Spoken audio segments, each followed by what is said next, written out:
year 95 AD, from an island in the Aegean Sea, a message emerged. A letter penned to paper by John, but delivered through a vision by Jesus Christ. A message meant to encourage and challenge 7 churches in Asia, to help them overcome apathy and moral compromise, and to help them choose faithfulness. 2,000 years later, the same message is true for us today. We are invited into the book of Revelation, not to decode a secret puzzle or wild imagery, but to get a glimpse of God's plan for a new creation.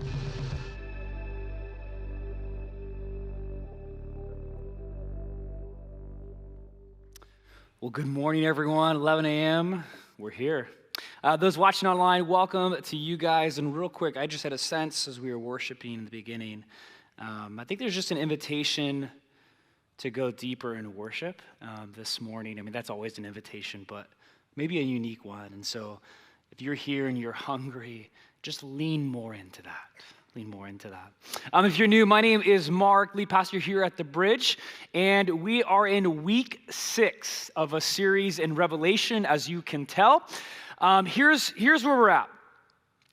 Last Sunday, we did Revelation 4, which is a vision of God's heavenly throne room, and this morning is like part 2 of that in Revelation 5.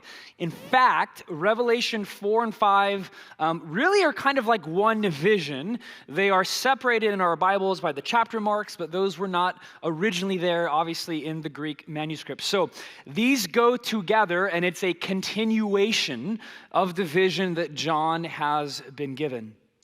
And so last week, kind of the metaphor I used was Revelation 4 invites us to put on like new glasses.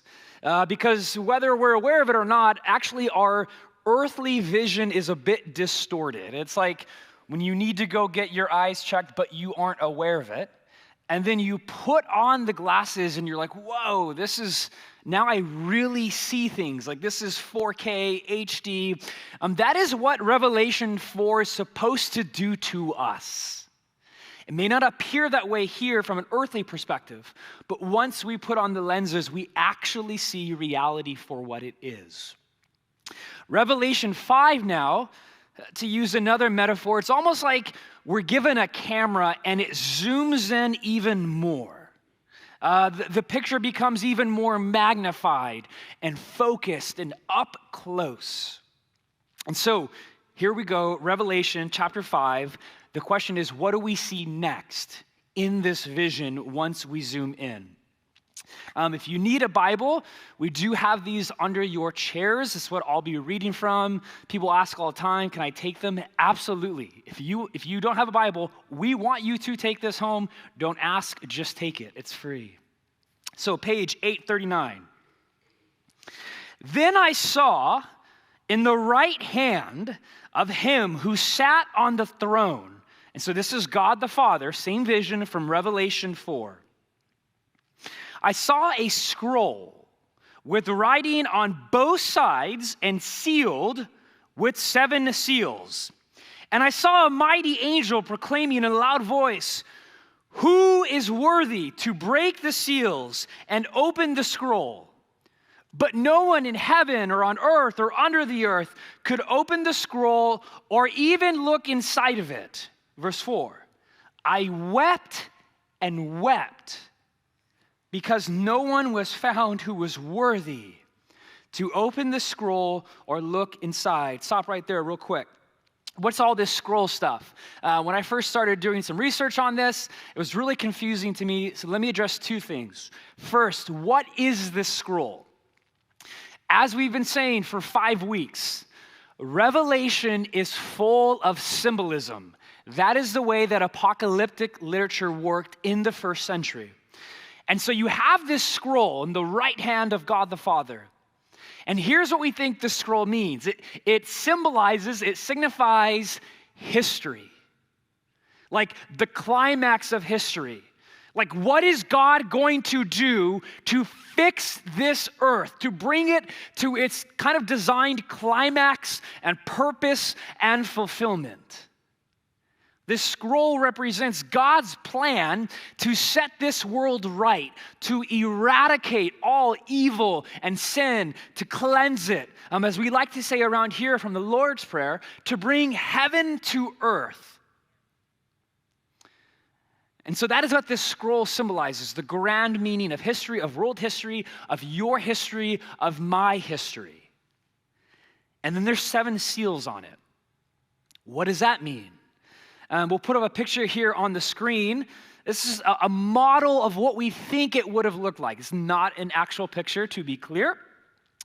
So 7 seals. Why 7? Well, again, symbolism. 7 means completion. It means perfection.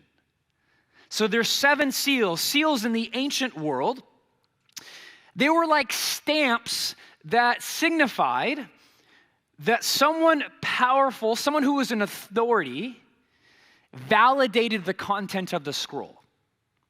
They're saying that, hey, the content inside this scroll is correct. We approve of it, and it's important, and you shouldn't break the seal or open it up until that person who's approved it gives permission. Best way to think about this is important legal documents today. You usually then kind of hire and pay like a certified notary to sign them. And that signature from the notary authorizes it, like makes it official, approves it, makes it valid.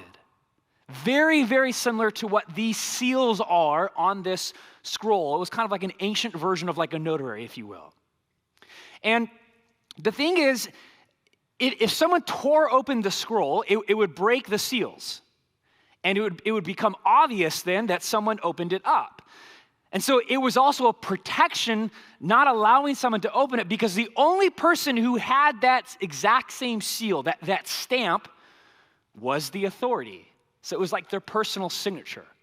So it would be clear if someone opened them. So all this to say, the seals give validity, give protection, give authority to this scroll. Now, the problem here is that this mighty angel is like, no one can open it. Like, the person who has the power and the authority to open it up isn't available. No one's here. What do we do? And so John, he weeps.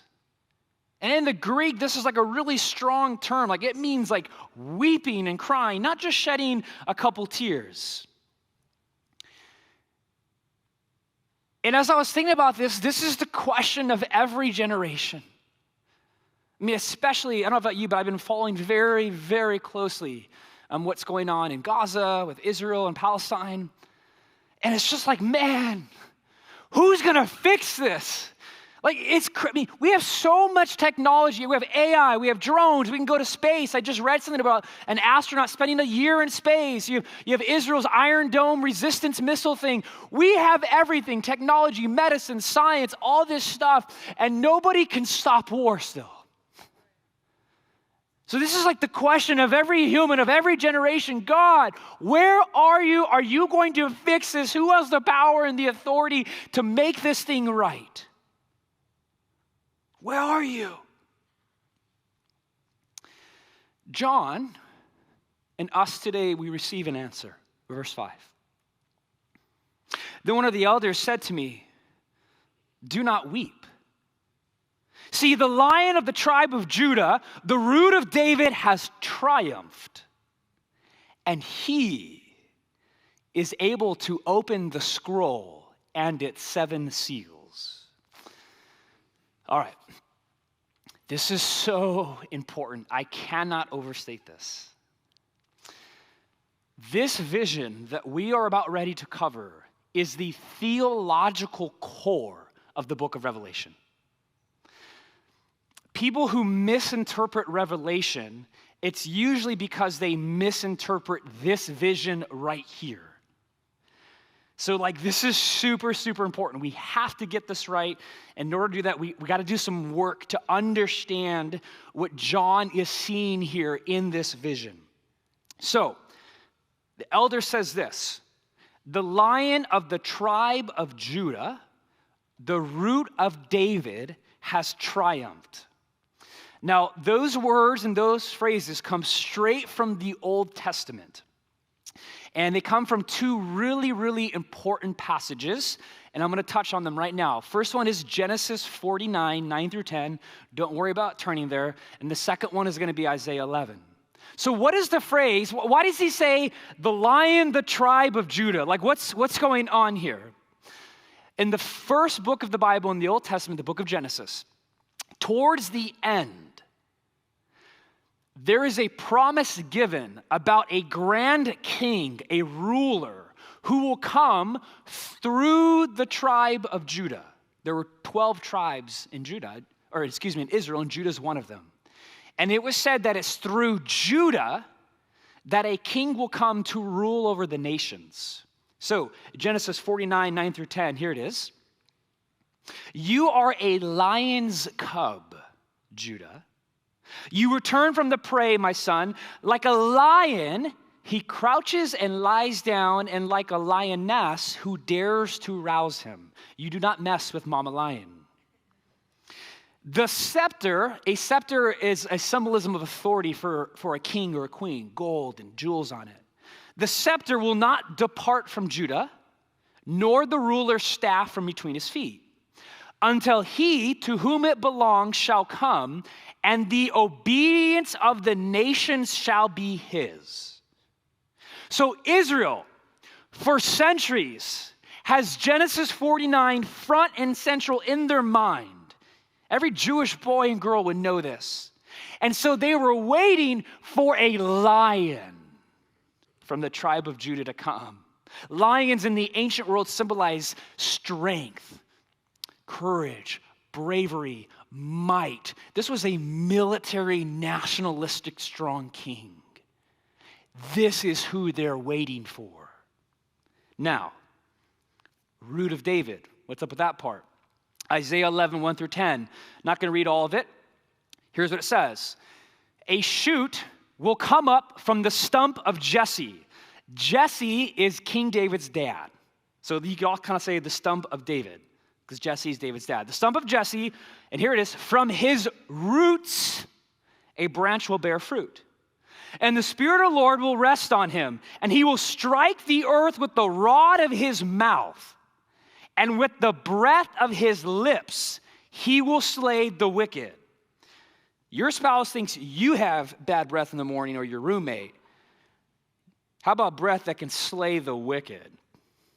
Righteousness will be his belt. Faithfulness, the sash around his waist. And here's what happens when this Root of David comes. The wolf will live with the lamb. The leopard will lie down with the goat. In that day, the root of Jesse, or the root of David, will stand as a banner for the peoples.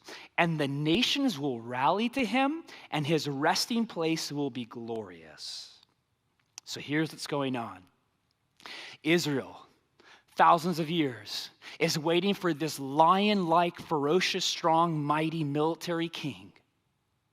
And now, to be even more particular, not only is this person going to come from the tribe of Judah, but within Judah through the line of King David.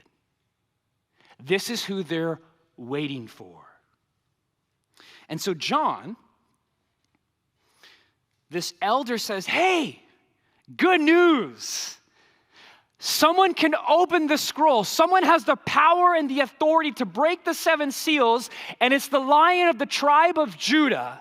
The Root of David has triumphed.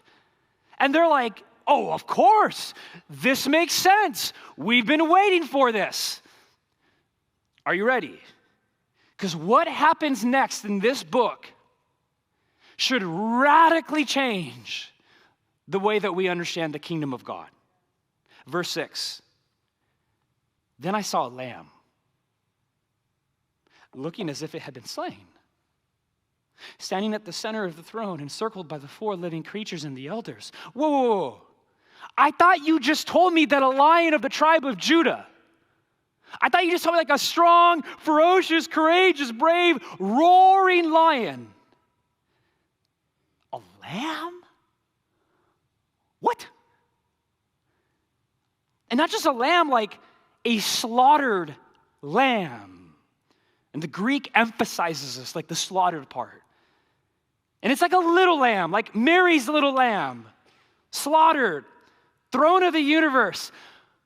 You're telling me roaring lion, and I see a slaughtered lamb. What? They're like opposite. It's like, you ever meet someone whose voice they don't sound the way they look? Here's the example, at least that comes to my mind. You go in the gym, you see like the ripped, yoked dude, head is like bigger than your biceps, and they just look scary. And then you know they're taking steroids, and you go up and you talk to them, and they're like, "Hey, bro, how you doing?" It's kind of startling at first. It's weird, and then if you're like me, like you kind of got some medical questions too, but that's a different story. The best example of this that I can think of, this is Mike Tyson. All right, well, there's Mike right there. Mike looks tough. He's got the tattoo right here. He literally knocks people out for a living.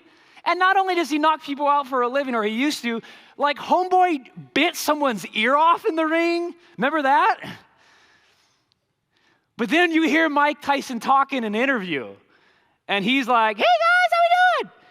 Like, doesn't match the way he looks at all. It's really weird. Take that times 1,000,000, to be clear, for something way more important. This is the shock of the audience. These house churches in Asia Minor getting oppressed by the Emperor Domitian. All the lions coming. Yes! A lamb? Would have been disappointing. What is the multitude? Let me skip that. I think we have a hard time understanding the significance of this. So, just in case you think I'm kind of on a rabbit trail here, I'm just going to give a couple quotes for you. First one comes from a New Testament scholar, Eugene Boring, which when I read this, I was like, can you imagine having a professor who you called Professor Boring? Just interesting to me. But anyways, this is how he writes this. This is perhaps the most mind-wrenching rebirth of images in literature. The slot in the system reserved for the lion has been filled by the Lamb of God. Another prominent New Testament scholar, Bruce Metzger, probably one of the biggest theologians of the 20th century, puts it this way. Instead of a ferocious lion that hurts others, the Messiah is a sacrificial lamb that takes into himself the hurts of others. This is the defining image in Revelation. This is why, there's intentionality to what we do. This is why our series graphic has a lion and a lamb.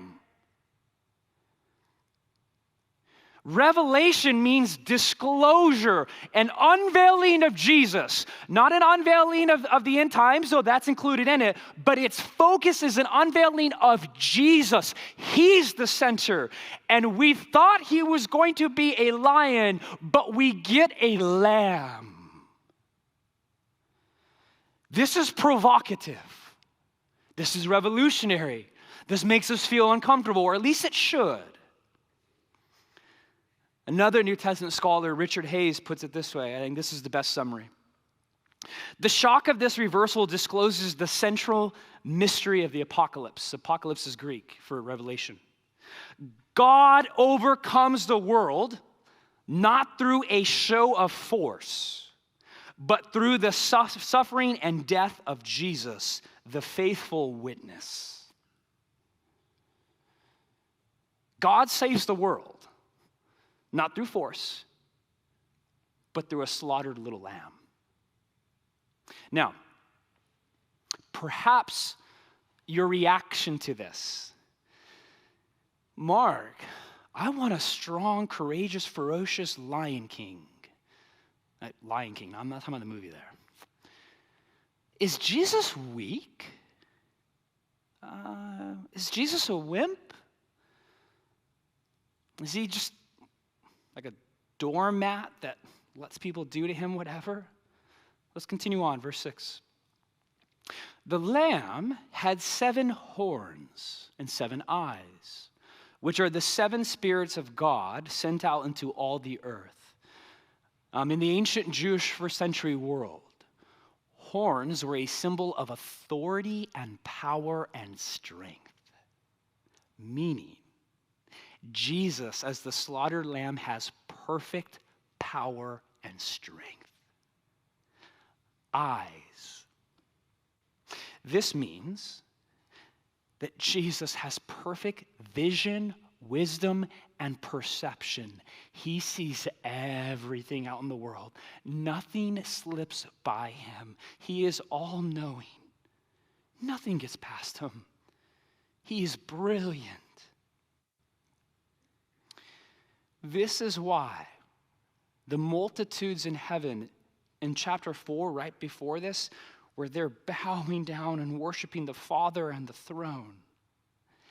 Now notice how they react to this zoomed in vision of the slaughtered lamb, also now in the center of the throne. This is how they respond to this unveiling of a lion turned lamb. Verse 7. And notice how bold this is. He, the slaughtered lamb, went and took the scroll from the right hand of him who sat on the throne. That's a big deal in of itself. And when he had taken it, the 4 living creatures and the 24 elders fell down before the Lamb. And now they start worshiping Jesus. Chapter 4, they worship the Father, and now they're worshiping both on the throne. Each one had a harp, and they were holding golden bowls full of incense, which are the prayers of God's people. That's a sermon of itself. And they sang a new song, underline that, saying, "You are worthy to take the scroll and to open its seals." And now here's why this slaughtered lamb is worthy. Here's some parallelism. Chapter 4, the Father on his throne is declared worthy. Why? Because he created all things, and all things are sustained by him. Now, the same reason is given for why the slaughtered lamb is worthy. Here's what we read. Why? Because you were slain, and with your blood you purchased for God persons from every tribe and language and people and nation. You have made them to be a kingdom and priests to serve our God, and they will reign on the earth. Actually, the better manuscripts read, they are reigning on the earth currently. Real quick, I need to do this to set us up for next week. Next week is when we're going to start getting into like the tricky stuff of Revelation. Pray for me this week. The whole concept of this vision, particularly the last couple of verses that I just read, are coming from the famous Exodus story in the Old Testament. One lens in which to read the New Testament that a lot of theologians agree with is that Jesus is a new Exodus. Hang with me here. Because this is going to help us then interpret chapters 6 through 20, which are coming up, and that's like the crazy part of Revelation. These living creatures who are now bowing down and worshiping the slaughtered lamb, they are using language and terms and phrases from the Exodus story. Exodus is the second book in the Old Testament, Genesis, Exodus. What happens in Exodus? Here's a summary. Israel, God's people, are enslaved to Egypt, to Pharaoh. He's oppressing them as slaves. Yahweh comes and he frees them. The way that he frees Israel is he commands them to do what's called a Passover lamb. Each house is to take a sacrificial lamb without blemish. They kill it, and then they put the blood on the doorpost of their house. Then, that night, God would bring judgment on Egypt, but he would pass over any doorpost with blood on it from the sacrificial lamb. All this lamb and sacrificial language here in Revelation 5 is absolutely coming from Exodus and the Passover celebration. In fact, Jewish people every year, probably their biggest festival is Passover. All right? 2 other things to know that when this happens in Exodus. That's Exodus 12. Go read it. In Exodus 15, they just have gone through the Red Sea. Exodus 15 they sing a new song. Go read it. What happens in Revelation 5:9? They sing a new song to the Lamb. Gets better. Go back to Exodus. The next step after them singing a new song, Exodus 19:5-6. We'll put it on the screen. Now, if you obey me fully and keep my covenant, then out of all the nations you will be my treasured possession. Although the whole earth is mine, here it is, you will be for me a kingdom of priests and a holy nation. These are the words you are to speak to the Israelites. What does John see in Revelation 5:9-10? Let me read it for you. Because you were slain, and with your blood you purchased for God, that is all Passover lamb language, persons from every tribe and language and people and nation. Previously, God had just freed Israel. Now he's freeing the world. Here it is. You have made them to be a kingdom and priests to serve our God, and they reign on the earth. See, followers of Jesus, you are a part of this new exodus. Jesus is our sacrificial lamb. He's our Passover lamb. We sing a new song to him, and now we are a kingdom of priests here now, and we reign with him. You are made to reign. You are made to reign. That's crazy. I never heard this growing up. But it's all over Revelation. It's actually all over Paul's letters too. You are made to reign with and alongside King Jesus, the sacrificial lamb. Now, here's the revolutionary part of Revelation. How does Jesus reign? Does Jesus reign like a roaring lion, or does he reign like a sacrificial lamb? Well, Revelation 5 tells us that he reigns as a slaughtered lamb. So that is how we are to reign. This is the shocking, subversive, revolutionary image and vision in Revelation, and it actually guides the whole book. We're wanting and expecting a lion, but we get a lamb, and we are to reign with him, which means we're to act like a lamb, not a lion. Richard Bauckham, in the theology of the book of Revelation, writes this: when the slaughtered lamb is seen in the midst of the divine throne in heaven, the meaning is that Christ's sacrificial death, listen to this, belongs to the way that God rules the world. God rules the world as a slaughtered lamb. Jesus is on the throne with the Father. He is worthy of all worship. I mean, Revelation 5 is so clear that Jesus, as a slaughtered lamb, is a part of the identity of God. Like, this is actually a stronger depiction of Jesus as God than saying that Jesus is God. They're worshiping the slaughtered lamb on the throne. He's the center of the universe. This comes from Jewish people who are monotheists. But the better question, the more provocative one, is how does God rule the world? As a slaughtered lamb.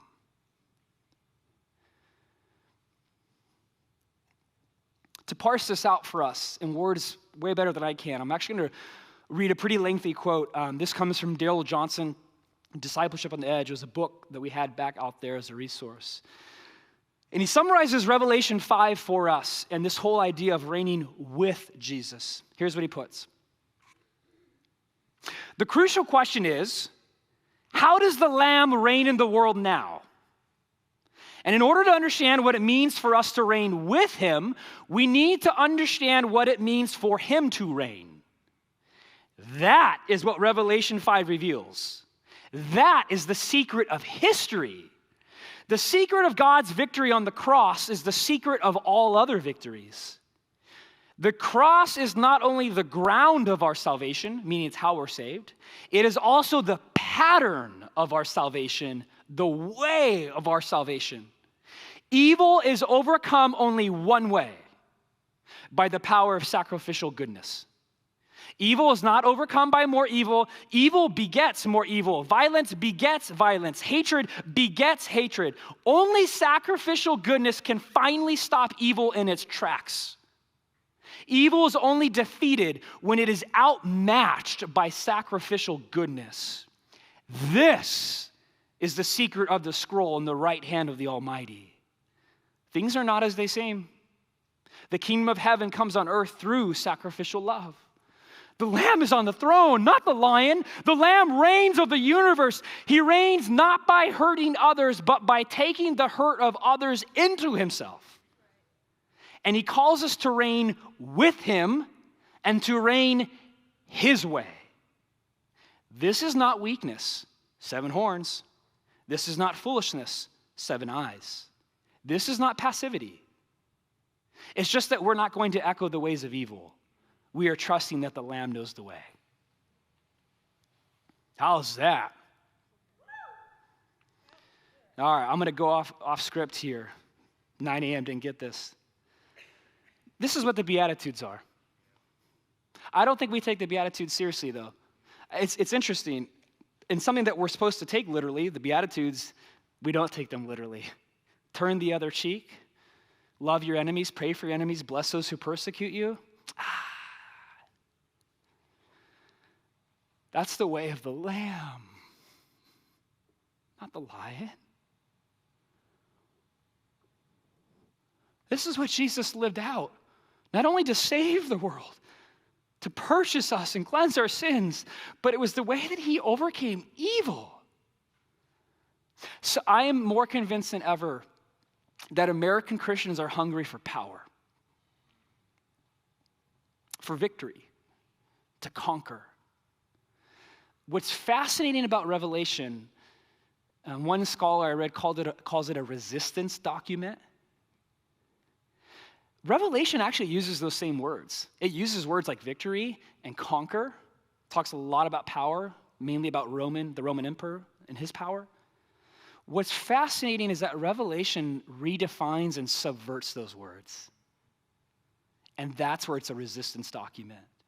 So check this out. Now, in the next couple months, we're going to start to piece together this book. We haven't brought it all together yet, but we start to see it now. Check this out.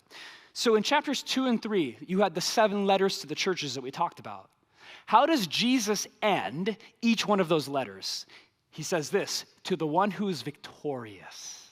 To the one who's victorious. The last one, Church of Laodicea, chapter 3, verse 21. To the one who's victorious, I will give the right to sit with me on my throne. That'll preach. Just as I was victorious and sat down with my Father on his throne. Well, let me ask you, how did Jesus achieve victory? Through death. So is the same for us. I know that's not peachy to say, but Jesus achieved victory by being a slaughtered lamb. And that is why he is worthy of worship for all eternity. And if we're going to reign with him, we walk his same path. Now, to be clear, you are not responsible for dying for the sins of the world. Not saying that. But we are called to a life of sacrificial love. And that is the way that we achieve victory. We don't defeat evil by the way of evil. Evil begets evil. Hatred begets. That's why Jesus, when your enemy persecutes, turn your cheek. So you want to have a victorious marriage? Want to be victorious with your kids? Want to have victory with your neighbors and your coworkers? Want to just have a victorious life? Then live the way of Jesus, which is the way of the slaughtered lamb, not the way of the lion. One is out of sacrificial love, the other is out of powerful force. It's interesting, I don't know anyone who's ever been forced to be, like, whenever you try to force someone to become a Christian, that doesn't work. When you love someone, Roger talked about the kingdom of light. This is how the kingdom of light works and operates. I want to end this morning with a true story. When I first read this, I was like, this can't be true. And I did some more research, and I was like, whoa, this is true. How come I've never heard this before? We know this from some history and some documents that we have. January 1st, 404 AD. So this is, almost 400 years after the life of Jesus. I want to picture yourself in Rome, which, that's a great image to have, right? Let's go to Rome. There's a monk named Telemachus. Not sure if I'm pronouncing that right. Bald head, small, probably sun-torched skin, being out in the sun a lot. He decides to travel to Rome from modern-day Turkey, so he would have been in the exact area of the 7 churches in Revelation. And he gets there to make a pilgrimage and to visit churches as a monk. And he notices thousands, to be sure, actually probably a minimum of 50,000 people in Rome heading into this arena that we call the Colosseum. And they are shouting. This is like their Super Bowl, but way more. And his spirit is stirred inside of him. What's going on? These people are so excited. They're chanting as they go in. So he goes inside the Colosseum and sits down amongst the 50,000 people who are drunk on gore and violence and chanting for more slaughtered gladiators. You talk about a system of power. Rome, when they defeated a country, they would take their rulers, their leaders, and they would march them into the Colosseum, and then they would have them fight. And they did that for their entertainment. Talk about a messed up system. You talk about the definition of evil. You guys know this if you've seen Russell Crowe and Gladiator, which, by the way, I've heard there's a sequel coming out. Let's go. Ooh, a whistle. All right. So they had the whole thumbs up, thumbs down thing, right? So you got the gladiators fighting. They got 3-pronged swords and spears and nets, and there's literally lions out there, and it's gruesome stuff. And so a gladiator would have someone pinned down, ready to kill them, and he would look up at the 50,000 people, the spectators, and if they put their arm out and they gave a thumbs up, it meant let him go. They would take his foot off his neck, and away he would go and recover, hopefully. If the gladiators got someone pinned down, ready to kill them, he would look out to the 50,000 spectators. And if they put their hand out and they put a thumbs down, it meant off with his head. This is the slaughtering going on. And then you have this little monk, Telemachus. Dude goes down to the arena floor of the Colosseum and jumps down and gets in between 2 gladiators. Here's a representation. Obviously, this is like a painting, a drawing, but this is a true story. And he gets in between and holds back 2 gladiators who are ready to kill one another. And he says, stop. Do you guys know what you're doing? And the 50,000 spectators are so mad at this monk. They say, this is no place for preaching. The old customs of Rome must be observed on gladiators. And these gladiators, they try to thrust him aside. But again, he gets in between the 2, and they're trying to kill each other, but they can't because this little monk is in the way. And now the crowd is mad. This is why they're here. They pay tickets to see death. And they say, treason, down with him. And so these gladiators, as what we know the story tells us, is they stab him in the middle and they kill him. Other versions of the story tell us that stones came from out of the audience in the Colosseum and they stoned him to death. Either way, stabbed in stones, he was dead. He had died. Telemachus. But check this out. Not in vain. His work was accomplished the moment that he was struck down, for the shock of such a death before their eyes turned the hearts of the people, the 50,000 in the Colosseum that day, and they finally saw the hideous aspects of their favorite vice to which they had blindly surrendered themselves. And from that day that Telemachus died on the floor of the Colosseum, no other fight of gladiators to this day happened.